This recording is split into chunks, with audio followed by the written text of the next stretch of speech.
ஹல்லேலூயா. கர்த்தருடைய பரிசுத்த நாமத்திற்கு மகிமை உண்டாவதாக. இந்த நாளில் இயேசப்பா நம்ம ஒருவருக்கும் கொடுக்கிற வார்த்தை 1 பேதுரு 2வது அதிகாரம் 15வது வசனம்.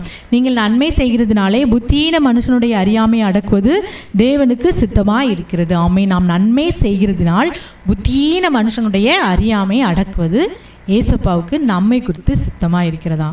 நமக்கு ஒரு நபர் தீமை செய்யும்போது அவங்க புத்தியினத்தை நம்ம எப்படி அடக்கணும்னா, அந்த தீமைக்கு நன்மை செய்வது அடக்குவது தான் நம்மை குறித்து தேவனுடைய சித்தம் அப்படின்னு சொல்லி இந்த வேதவசனம் சொல்கிறது. ஒரு முறை ஒரு பணக்கார இருந்தார். அவர் வீட்டு பக்கத்திலே ஒரு ஏழை விவசாயி இருந்தார். இந்த ஏழை விவசாயிக்கு நிறைய ஆடுகள் அவர் வளர்த்து வந்தார்.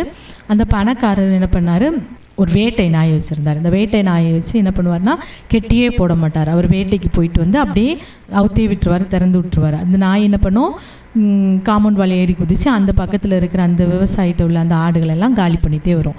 இப்படி இருக்கும்போது இந்த விவசாயி ஒரு நாள் போயிட்டு அந்த பணக்கார்ட்ட போய் சொல்கிறார், ஐயா, இந்த உங்களுடைய நாய் வந்து என்ன பண்ணுது, இந்த வேட்டை நாய் என்னுடைய ஆடெல்லாம் சாப்பிட்டு காலி பண்ணிடுது, கடிச்சிருது. நீங்கள் என்ன பண்ணுங்கள், எப்படியாவது அதை கெட்டி போடுங்க, இதனால் எனக்கு ரொம்ப லாஸ் ஆகுதுன்னொன்னே அவர் சொல்கிறார். அவர் கொஞ்சம் ஹெட் வெயிட் பிடிச்சவர். அவர் என்ன சொல்கிறாரு, ஏழையெல்லாம் மதிக்கவே மாட்டார், இவரெல்லாம் மதிக்கவே மாட்டார், அவர் ஒரு நபராகவே எண்ண மாட்டார். அப்போ அவர் சொல்கிறாரு, உன்னுடைய ஆடுகளை பார்க்குறது உன் பொறுப்பு, இது என் நாய், நான் அப்படி தான் வளர்ப்பேன், என் நாய் தான் கடிச்சுதா, அவனால் சொல்ல முடியுமா அப்படின்னு சொல்லிட்டு விதண்டாவாதம் பேசிட்டு அவரை வந்து சட்டையே பண்ண மாட்டார். நீ என்ன பண்ணிக்கோ அப்படின்னு சொல்லி விட்டுருவார். இவருக்கு என்ன பண்ணனே தெரியாதான்னு. இவர் வந்து நல்லா கர்த்தரை ஏற்றுக்கொண்ட கர்த்தருக்கு பிரியமாய் வாழ்கிற ஒரு நபர். அப்படி இருக்கும்போது அவர் ப்ரேயர்லேயே இருந்தார். எப்படியாவது இந்த நபரோட நம்ம ஐக்கியமாக இருக்கணும்னு நினைக்கிறோம், ஆனால் இவர் இப்படி பண்ணிகிட்டே இருக்காரு, நம்ம என்ன பண்ண அப்படின்னு சொல்லிகிட்டே இருந்தார். அப்போது ஒரு நாள் அந்த பிள்ளைக்கு அவங்க வீட்டில் அந்த பணக்காரருடைய குழந்தைக்கு பிறந்த நாள் வந்தது. அப்போது அந்த பிறந்த நாளோட எல்லாரையும் இன்வைட் பண்ணியிருந்தார். ஆனால் இந்த ஏழை விவசாயி அவர் கூப்பிடவே இல்லை. ஆனால் இவருக்கு ஒரு எண்ணம் வந்துச்சு, நம்ம அந்த பிள்ளைக்கு பிறந்த நாள் தானே, நம்ம அழகான இந்த 2 ஆட்டுக்குட்டி என்ன செய்யலாம், அந்த பிள்ளைக்கு போய் கிஃப்டாக கொடுக்கலான்னு சொல்லிட்டு அவர் 2 அழகான ஆட்டுக்குட்டி இருக்கிற அந்த தொழுவத்திலே நல்ல ஆட்டுக்குட்டியாக பார்த்து ஒரு 2 எடுத்து சூப்பராக எடுத்துகிட்டு போகிறாரு. நல்ல குட்டி ஆடு அழகாக இருக்கும்ல, அதை எடுத்துகிட்டு போய் வாசலில் நின்று கூப்பிட்றாரு. கூப்பிட்டோன்னே அவர் வந்து, என்னையா இன்றைக்கும் ஆடை என் நாய் கடிச்சிட்டா, பஞ்சாயத்துக்கு வந்திருக்கியா அப்படின்னு சொல்லி திட்டுறாரு. இல்லையா, உங்கள் குழந்தைக்கு பிறந்த நாள் தானே, அதனால உங்கள் பாப்பாவுக்கு இந்த ஆட்டுக்குட்டியை கிஃப்டாக கொடுக்க வந்திருக்கேன்னு சொன்னோடனே அந்த பாப்பாவும் திறந்து பார்த்தா இவர் ஆட்டுக்குட்டியே நின்னோடனே பரிசுனோடனே ஓடி போய் வாங்கிக்கிறா. எனக்கு இது ஆட்டுக்குட்டி ரொம்ப பிடிக்கும்ப்பான்னு சொல்லிட்டு இவர் எடுத்துகிட்டு ஓடிடுறா. இவர் என்ன நம்ம ஒன்றுமே சொல்ல, இந்த பாப்பா எடுத்துகிட்டு போயிட்டாலேன்னு சொல்லிட்டு அவரும் ஒன்றும் சொல்லலை. சரின்னு சொல்லிட்டு கதவை அடைச்சிட்டு அவர் அனுப்பிடுறாரு. இந்த விவசாயிக்கோ ரொம்ப கஷ்டம். ஆட்டுக்குட்டியை பரிசாக கொண்டு போனால் ஒரு நன்றி கூட சொல்லலை, நம்மளை இப்படி வெளியே விட்டு அடைச்சிட்டு போயிட்டாரே அப்படின்னு சொல்லிட்டு அவர் துக்கத்தோடு போயிட்டே இருக்கிறாரு. அப்படி இருக்கும்போது இந்த பாப்பா அந்த ஆட்டுக்குட்டியை நல்லா அழகாக வளர்க்குறா. அதுக்கு சாப்பாடு கொடுத்து பால் கொடுத்து ஏற கொடுத்து எல்லாம் நல்லா வளர்க்குறா. அந்த ஆட்டுக்குட்டி அவளுக்கு ரொம்ப பிடிச்சி போயிடுது. அப்போ அவங்க அப்பாட்ட சொல்கிறப்பா, நான் ஆட்டுக்குட்டி வளர்க்குறேன், நாயெல்லாம் என்ன செய்யக்கூடாது, திறந்தே விடக்கூடாது, நாயை கெட்டி போட்டுறணும், இல்லை ஆட்டை காலி பண்ணிடும் அப்படின்னோடனே இவர் என்ன பண்ணார், நாயை கெட்டி போட்டார். இப்போ இந்த விவசாயிக்கு நாயை குறித்து எந்த பயமும் இல்லை, நாய் தான் அவர் கெட்டி போட்டார். அதனால் இவர் ஆடு என்ன செய்யலை, எந்த பாதிப்பு இல்லாதபடி அது நல்லா வளருது. இப்படி போயிட்டு இருக்கும்போது அந்த பணக்காரருக்கு ஒரு நாள் சிந்தனை வருது, நம்ம எவ்வளோ தீங்கு செஞ்சுருக்கோம், ஆனால் இவருக்கு எப்படி இவ்வளோ தீமை செஞ்சும் நமக்கு நன்மை செய்யக்கூடிய குணம் அவருக்கு எப்படி வந்துச்சுன்னு சொல்லிட்டு ஒரு நாள் போயிட்டு அவர்கிட்ட, இப்போ நான் உனக்கு எவ்வளவு தீமை செஞ்சுருக்கேன், ஆனால் உனக்கு எப்படி எனக்கு இந்த நன்மை செய்ய முடியும், உனக்கு மனசு வந்தது, உனக்கு எப்படி அந்த இருதயம் வந்தது, அதை நினச்சி என்னால் முடியவே இல்லை, அதனால் நான் ரொம்ப இப்படி ரொம்ப முடியாதனால நான் அன்றைக்கி உன்கிட்ட கேட்க வந்திருக்கேன் அப்படின்னு சொன்னோன்னே அதுக்கு அவர் சொல்லார், ஆண்டவர், அதற்கு அந்த ஏழை விவசாயி சொல்கிறார், ஆண்டவர் எல்லாரையும் நேசிக்கணும், எல்லார் மேலே அன்பாக இருக்கணும் அப்படின்னு சொல்லியிருக்கிறார், தீமை செய்யக்கூடாது, தீமைக்கு நன்மை தான் செய்யணும் அப்படின்னு ஏசப்பா சொல்லியிருக்கிறாங்க அப்படின்னு சொன்னாராம். இன்றைக்கும் அருமையான தேவனுடைய பிள்ளைகளே, இந்த இதில் வசனத்தின் சொல்லப்பட்டது போல் நன்மை செய்கிறதுனால் தீமை செய்த அந்த புத்தீன மனுஷனுடைய அறியாமையை அடக்கணும். அந்த தீமைக்கு நாம் தீமை செய்யக்கூடாது. அவங்க அறியாமல் தீமை செய்கிறாங்க, அந்த தீமைக்கு நாம் தீமை செய்யாதபடி நாம் என்ன செய்யணும், அந்த புத்தீன மனுஷனுடைய அறியாமையை நாம் அடக்கணும். அதுதான் நம்மை குறித்து தேவனுடைய சித்தமாக இருக்கிறது. 1 தெசலோனிக்கர் 5:15 பாருங்கள், வேதம், ஒருவனும் மற்றொருவன் செய்யும் தீமைக்கு தீமை செய்யாதபடி பாருங்கள், உங்களுக்குள்ளும் மற்ற யாவருக்குள்ளும் எப்பொழுதும் நன்மை செய்ய நாடுங்கள். தீமைக்கு தீமையை செய்யாதிருங்க, மற்றவர்களுக்கு எப்பொழுதும் நீங்கள் நன்மை செய்யுங்க, அவங்க தீமை செஞ்சாலும் அவங்களுக்கு நன்மை செய்யுங்க என்று தான் வேதம் நமக்கு கற்றுக் கொடுக்கிறது. ரோமர் 12:17 ஒருவனுக்கும் மனுஷருக்கும் தீமைக்கு தீமை செய்யாதிருங்கள், எல்லா மனுஷருக்குள்ளும் முன்பாகவும் யோக்கியமானவைகளை செய்ய நாடுங்கள். தீமைக்கு தீமை செய்யாதபடி பாருங்கள், எல்லா மனுஷருக்குள்ளும் யோக்கியமானது எது யோக்கியமோ அதை எல்லா மனுஷருக்கு முன்னே செய்ய நாடுங்கள் எப்படின்னு வேதம் சொல்கிறது. ரோமர் 12:21 தீமையினாலே வெல்லப்படாமல் தீமையை நன்மையினாலே வெல்லு என்று வேதம் சொல்கிறது. தீமையினால நம்ம வெல்லாமல் அந்த தீமையை நன்மையினால வெல்லணுமா. ரோமர் 12:9 தீமையை வெறுத்து நன்மையை பற்றி கொண்டிருங்கள். நாம் என்ன செய்யணும்? தீமையை பற்றி கொண்டிருக்கிற கூடாது, நன்மையை பற்றி கொண்டிருக்கணும். நம்ம மற்றவங்க நமக்கு செய்த தீமையே நினச்சி நம்ம இருதயத்துக்குள்ள அதையே நினச்சி பற்றி கொண்டிருக்காதபடி அந்த தீமைக்கு எப்படி நம்ம நன்மை செய்யணும் அப்படின்னு சொல்லி நாம் என்ன செய்யணுமா? அதை நினைக்கணுமா. ரோமர் 16:19 நீங்கள் நன்மைக்கு ஞானிகளும் தீமைக்கு பேதைகளுமா இருக்க வேண்டும் என்று விரும்புகிறேன். நன்மைக்கு நீங்கள் ஞானி, ஆனால் தீமை செய்ய பேதை, அறியாதவங்க, தீமை செய்ய அறியாதவங்களாக நீங்கள் இருக்கணும் என்று சொல்லி வேதம் சொல்கிறது.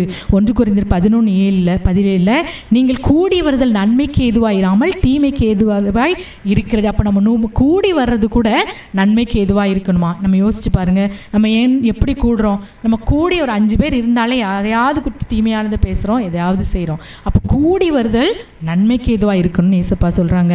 அதே போல் 2 தீமோத்தேயு இல்லை பார்த்தீங்கன்னா, கர்த்தருடைய ஊழியக்காரன் எப்படி இருக்கணுமா? சண்டை பண்ணுகிறவனாயிராமல் தீமையை சகிக்கிறவனாக இருக்கணும். ஊழியக்காரன் சண்டை பண்ணவனாக இருக்கக்கூடாது.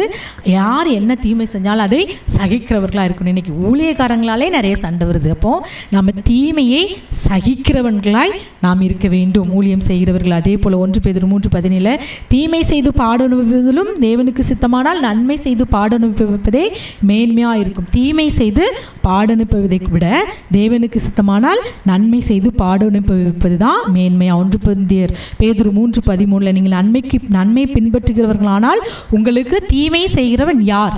நீங்கள் நன்மை செய்தால் உங்களுக்கு யார் தீமை செய்ய போறா என்று கேட்கப்பட்டிருக்கிறது. அதே போல் 1 பேதுரு 3:9 தீமைக்கு தீமையும் உதாசனத்துக்கு உதாசனத்தையும் சரி கட்டாமல் அதற்கு பதிலாக நீங்கள் ஆசீர்வாதத்தை சுதந்திரத்துக் கொள்ளும்படி அழைக்கப்பட்டிருக்கிறவர்கள் என்று அறிந்து ஆசீர்வதிங்கள். அப்போ நம்ம ஆசீர்வாதத்திற்கென்று அழைக்கப்பட்டவர்களாக இருக்கிறதுனால நம்ம என்ன செய்யணுமா? அதை அறிந்து ஆசீர்வதிக்கணும். அப்போ ஆசீர்வதிக்காமல் அந்த தீமைக்கு தீமையை சரி கட்டணும்னா, உதாசனத்துக்கு உதாசனத்தை சரி கட்டினோன்னா நமக்கு ஆசீர்வாதம் கிடைக்காது. அப்போ தீமைக்கு தீமையும் உதாசனத்துக்கு உதாசனத்தையும் சரி கட்டாமல் இருந்தால் நம்ம ஆசீர்வாதத்தை சுதந்திரிக்கும்படி அழைக்கப்பட்டவர்களாக இருப்போம். ஆகவே இந்த நாளில் தீமை என்ன செய்யணும்? தீமையான காரியத்தை கண்முன் வைக்காதபடி தீமையை வெறுக்க வேண்டும். 1 பேதுரு 3:12 தீமை செய்கிறவர்களுக்கு கர்த்தருடைய முகம் விரோதமாக இருக்கிறதா. தீமை செய்கிறவர்களுக்கு ஏசப்பாவுடைய முகம் விரோதம். தீமை செய்கிற நபர்களுக்கு ஏசப்பாவுடைய முகம் விரோதி அவர் கர்த்தர். அதே போல் 1 பேதுரு 2:14 தீமை செய்கிறவர்களுக்கு ஆக்கினையும் நன்மை செய்கிறவர்களுக்கு புகழ்ச்சியும் உண்டாகும். தீமை செய்கிறவர்களுக்கு ஆக்கினை தான் வரும். உங்களுக்கு தீமை செய்கிறாங்களா? நீங்கள் கவலைப்படாதீங்க, நீங்கள் ஒன்றுமே செய்யாதீங்க, அமைதியாக இருங்க, கர்த்தர் பார்த்து கொள்வார். அவர்களுக்கு ஆக்கினை வரும். ஆனால் நன்மை பற்றி கொண்டிருக்கிற பின்பற்றுகிற உங்களுக்கு, நன்மை செய்கிற உங்களுக்கு புகழ்ச்சி உண்டாகும், கர்த்தரால் உண்டாகும். ரோமர் 13:4 தீமை செய்கிறவன் மேல் கோபாக்கினை வர பண்ணுவாராம். தீமை செய்கிறவன் மேலே ஏசப்பாவுடைய முக விரோதமாக இருக்கு, கோபாக்கினையை அவர் வர பண்ணுவார். 2 பேதுரு 5:1 2 கொரிந்தியர் 5:10 சரீரத்தில் அவனவன் செய்த நன்மைக்காகவது தீமைக்காகவது தக்க பலனை அடையும்படிக்கு நாம் எல்லாரும் அவருடைய நியாயாசனத்தின் முன்பாக கர்த்தருடைய சமூகத்தில் ஒரு நாள் நிற்க வேண்டும். அப்போ நாம் சரீரத்தில் நம்ம செய்கிற நன்மைக்கானாலும் தீமைக்கானாலும் நம்ம கட்டாயம் ஒரு நாள் அவருடைய நியாயாசனத்தில் நிற்க வேண்டும். ஆகவே நன்மை என்னன்னு பார்த்தோம், தீமை என்னன்னு பார்த்தோம். அப்போது நமக்கு ஒருத்தங்க தீமை செய்தால் நம்ம நன்மை செய்யணும். அதனால அவங்க மேலே தலையில் எரிகிற அக்கினியே நம்ம என்ன செய்கிறோமா? அவங்க மேலே போடுறோமா? அதனால் இன்றைக்கு அருமையான தேவனுடைய பிள்ளைகளே, நாம் நன்மை செய்கிறவங்களுக்கு தீமை செய்கிறவங்களுக்கு நாம் நன்மை செய்வோம். அப்படி இல்லாதபடி என்ன ஒரு வார்த்தை சொல்லிட்டா, அவளை நான் பார்த்தேன்னா விடமாட்டேன்னு சொல்லி அவளை பிடிச்சி அடித்து சண்டை போடுறது. இன்றைக்கி அப்படி ஒரு சகோதரி ஒரு நாள் சொன்னாங்க, இந்த காரியத்தை எனக்கு செஞ்சதுனால எனக்கு எப்போ பார்ப்பேன்னு பார்த்தேன், வீட்டிலேருந்து எழும்பி போயிட்டு அவள்கிட்ட சண்டை போட்டு வந்தேன் அப்படின்னு சொல்லி. இதுவெல்லாம் ஒரு சாட்சி. நம்ம என்ன செய்யணும்? கர்த்தருடைய பிள்ளைகள் நாம் அமைதியாக பொறுமையாக இருந்தால் கர்த்தர் எல்லாவற்றையும் பார்த்துக்கொள்வாராகவே நாம் ஜெபிக்கலாமா? இயேசுப்பா, நாங்கள் இந்த நாளிலும் நீர் சொன்ன இந்த நல்ல வார்த்தைக்காக உமக்கு ஸ்தோத்திரம்ப்பா. நாங்கள் தீமைக்கு தீமையும் உதாசனத்துக்கு உதாசனத்தையும் சரி கட்டாதபடி நாங்கள் ஆசீர்வாதத்தை சுதந்திரிக்கும்படி அழைக்கப்பட்டவர்கள் என்று அறிந்து நாங்கள் தீமை செய்கிறவர்களுக்கும் ஆசீர்வாதத்தை கொடுக்க ஆசீர்வதிக்க நீர் கிருபை செய்யுங்கப்பா. ஒரு கன்னத்தில் அறைந்தால் மறுக்கணத்தையும் காட்டு என்பது உம்முடைய மேலான உபதேசமாக இருக்கிறதப்பா. அந்த உபதேசத்தை பின்பற்றுகிற நாங்கள், உம்மை பின்பற்றுகிற நாங்கள் உம்முடைய உபதேசத்தின்படி வாழ நீர் கிருபை செய்யுங்கப்பா. இயேசுவே மை ஸ்தோத்திரிக்கிறோம். நாங்கள் யாருக்கும் தீமை செய்யாதபடி எங்களுக்கு தீமை செய்கிறவர்களுக்கும் நன்மை செய்ய நீர் கிருபை செய்யுங்க. தீமை செய்கிறவர்களுக்கு தீமை செய்வதற்கு நாங்கள் பேதைகளாக இருக்க நீர் கிருபை செய்யுங்கப்பா. நன்மை செய்ய நாங்கள் அறிந்தவர்களாக எல்லாருக்கும் நன்மை செய்ய நீர் கிருபை செய்யுங்க தகப்பனே. இந்த நாளிலும் கேட்ட வார்த்தைக்காக உமக்கு ஸ்தோத்திரம். இந்த நாளிலும் ஜெபிக்கிற ஒவ்வொரு பிள்ளைகளுடைய வாழ்க்கையிலும் அப்பா எந்த தீமையாக இருந்தாலும் அதை கிறிஸ்து இயேசுவினால் நன்மையாய் மாற்றும்படி நன்மையால் ஜெயிக்க நீர் கிருபை செய்யுங்கப்பா. இயேசுவே மை ஸ்தோத்திரிக்கிறோம் ஸ்தோத்திரிக்கிறோம். ஜெயமோ கர்த்தரால் என்று பார்க்கிறோம். ஜெயத்தை கொடுக்கிறவர் நீர் தகப்பனே. யார் யார் பிள்ளைகளுக்கு எதிராய் தீமை செய்கிறார்களோ அவருக்கு விரோதமாய் நீர் எழும்பி நின்று அப்பா நீர் யுத்தம் பண்ண போகிற கிருபைக்காக ஸ்தோத்திரம். இந்த நாளில் முற்றிலுங்களை உம்முடைய கருத்தில் ஒப்பு கொடுக்கிறோம். சகல துதி கன மகிமை உமக்கே செலுத்துகிறோம். இயேசுவின் நாமத்தில் ஜெபிக்கிறோம் நல்ல பிதாவே. ஆமீன் ஆமீன்.